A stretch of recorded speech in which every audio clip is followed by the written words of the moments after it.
Letztes Jahr sprang Seong-Jin Cho spontan ein für den erkrankten Andras und alle waren hell begeistert von dem, was der Pianist auf der Bühne dargeboten hat. Deshalb ist er jetzt wieder hier. Mit im Gepäck hat er Beethovens drittes Klavierkonzert und ich freue mich sehr, dass er sich auch einen Moment nimmt, um mich neben der Bühne kennenzulernen. Seong-Jin Cho, it's a pleasure to have you here. I want to talk to you about Beethoven's third piano concerto, but also a bit about you as a person. I'm always interested in hearing about, like the beginning of a musician's career. And you started to play the piano by the age of 6. When did you realize that this should not just be a hobby, but it should be a profession? So from the beginning, I really loved playing the piano and loved making music. So even though I didn't fully understand what becoming a pianist meant, I just wanted to become a musician. So it sounds really easy. So you just decided, I want to become a musician, so you just became a musician. Was it that easy? Yes, maybe no. I was fortunate, but I also practiced a lot and tried my best to understand the composer's mind and so on. But I was also fortunate that I'm now able to perform on stage for the audience. Getting to know a new piece of music, where do you start? Do you start with the technical stuff, like learning the notes? Or is it more something like getting to know the piece, between the lines, the emotional part of the music? Where do you start? I think technical side and musical side, they have to go together. As a pianist, you cannot really carry your own instrument around the world. How particular are you with the instrument that should be on stage for yourself? Is there a specific model you prefer? To be honest, the concert piano is very important for me. The tones, the color, the touch, they're really, really important, very crucial.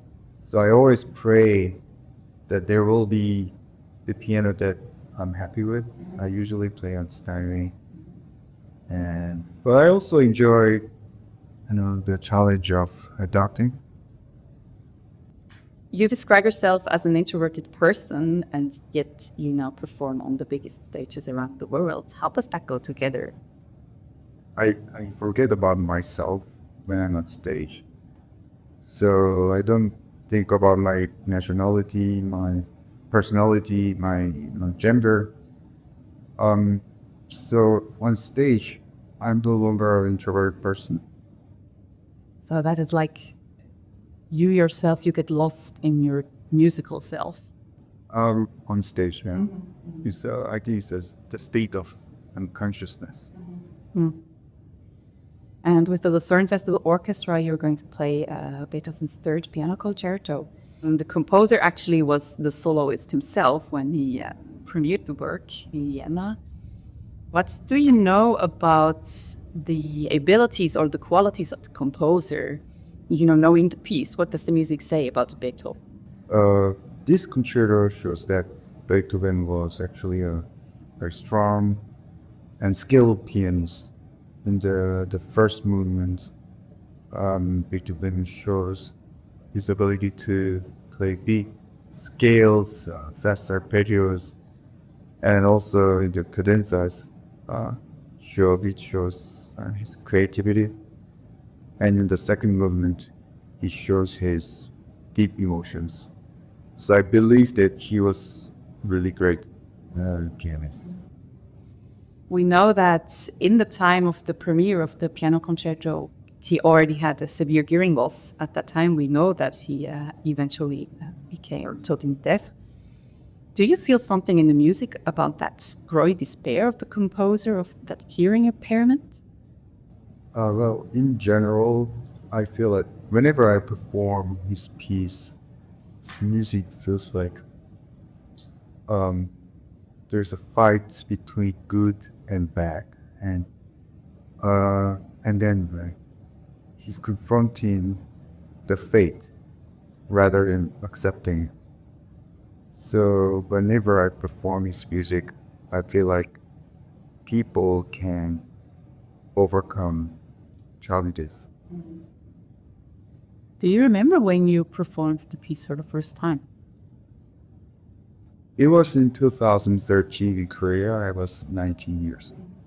And how many times have you performed it now? Do you feel like you have grown with the music? Does it feel different to perform it now in comparison to then? Oh yes. So by coincidence, I found out my recording of my first performance ever, and I was so embarrassed. Really? It was so loud and it was too passionate, too dramatic. So I think my taste of music has been changed also. I'm not sure if I'm playing better than before, but I always try my best. You're playing different now. I guess. What does music evoke in you? Do you see pictures? Do you see colors? Or what happens inside your soul when you play the music? Really depends on the music. But in general, in 99% of music, I believe that people can feel emotions. I think the music is the most emotional art form in the world. So I think the music is the continuation of emotions. I would like to know about your routines, your concert routines. What is the last thing you do before you go on stage? I think I check my heartbeat speed. So I do this. And what is the first thing you do when you come off stage? Drink water. So thank you very much for the chat, Seong-Jin Cho. Thank you.